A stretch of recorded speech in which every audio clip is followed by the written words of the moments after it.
Hi hello friends, இன்னைக்கு இந்த வீடியோவில் என்ன பார்க்கலான்னா வெள்ளி பூஜை பொருளை எப்படி ஈஸியாக க்ளீன் பண்ணலான்னு பார்க்கலாம்.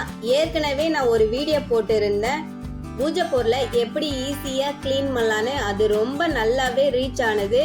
அதுலேருந்து கமெண்டில் கேட்டிருந்தாங்க வெள்ளி பூஜை பொருளை எப்படி ஈஸியாக க்ளீன் பண்ணலான்னு கேட்டிருந்தாங்க. அதனால் வெள்ளி பொருளை வெறும் மூணு பொருள் மட்டும் வச்சு நல்லா புதுசு போல பளிச்சுன்னு மாற்றலாம். அது எப்படின்னு பார்த்தீங்கன்னா, இப்போ பாருங்க இந்த வெள்ளி பொருளை எப்படி இருக்குதுன்னு நீங்களே பாருங்க. நம்ம கழுவிட்ட பிறகு எப்படி இருக்கணும் நீங்களே பார்த்துட்டு கமெண்ட்ல கண்டிப்பாக சொல்லுங்க. அதுக்கு என்னென்ன பொருள் தேவைப்படும்னா, ஒரு அரை எலுமிச்சம்பழம் மட்டும் அந்த சாறு எடுத்துக்கிறேன். இந்த எலுமிச்சப்பழம் வெள்ளி பொருளை ரொம்பவே புதுசு போல மாற்றும். அது கூடவே இன்னும் பளிச்சுன்னு இருக்கணும்னா பேஸ்ட், எந்த பேஸ்டாக இருந்தாலும் பரவாயில்ல, அந்த பேஸ்ட் இந்த எலுமிச்சப்பழச்சாறு கூட சேர்த்துக்கோங்க. அது கூட என்னன்னா பாத்திரம் கழுவுற சபீனா, அந்த சபீனாவையும் இது கூடவே சேர்த்துக்கலாம்.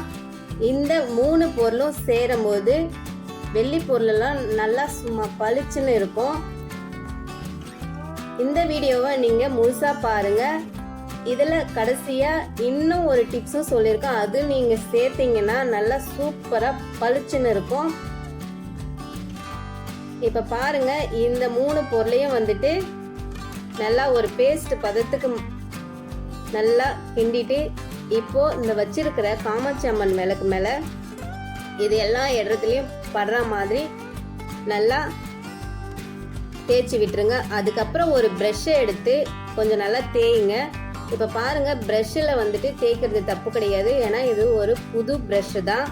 இப்போ பாருங்க இதெல்லாம் தேய்ச்சிட்டு உங்ககிட்ட கழுவி காமிக்கிறேன் எப்படி பளிச்சுன்னு இருக்கு பாருங்க.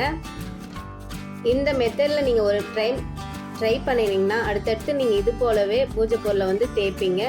இது கூட கடைசியாக விபூதி தேய்ச்சி பாருங்க, ரொம்பவே பளிச்சுன்னு இருக்கும். இப்போ பாருங்க உங்க முன்னாடியே நல்லா தேய்ச்சி காமிக்கிறேன். கடைசியாக அந்த விபூதி தேய்ச்சி வச்சிங்கன்னா ரொம்ப நல்லாவே பளிச்சுன்னு இருக்கும், ரொம்ப நாளைக்கே இருக்கும். இந்த வீடியோ உங்களுக்கு பிடிச்சிருந்தா மட்டும் வானகம் சேனலை லைக் பண்ணுங்க, ஷேர் பண்ணுங்க, மறக்காம சப்ஸ்கிரைப் பண்ணுங்க. நீங்க போடுற ஒரு லைக்கும் ஷேரும் அடுத்தடுத்த வீடியோ போடுறதுக்கு எங்களுக்கும் ஒரு மோட்டிவேஷனாக இருக்கும். அதனால தான் இந்த லைக்கும் ஷேரும் கேட்கறது. அடுத்தடுத்த வீடியோ பண்ணுறதுக்கு இந்த லைக் ஷேரு ரொம்பவே உதவியாக இருக்கும். அடுத்த வேற ஒரு வீடியோவில் சந்திக்கலாம். நன்றி.